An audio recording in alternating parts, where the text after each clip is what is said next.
Did you know that for the average sized adult, if you spread out the inner surface of the lungs, it would be the size of a tennis court? That's a lot of surface area. What's going on in there? Well, let's start at the beginning. Your windpipe travels down from your mouth into your chest, and it splits into two bronchi. Your bronchi split again into smaller bronchi, and then split again into smaller vessels called bronchioles. Then they split again and again to connect tiny sacs called alveoli. The whole thing looks like a bunch of grapes. And all these alveoli make up the inner surface of the lung. So that's pretty great. What's all that doing in there, and why?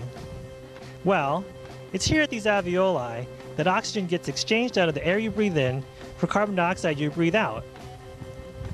Alveoli are surrounded by tiny blood vessels, and it's here that oxygen passes through the thin walls of the alveoli and passes through the thin walls of the blood vessels surrounding the alveoli and enters the bloodstream so your body can use it.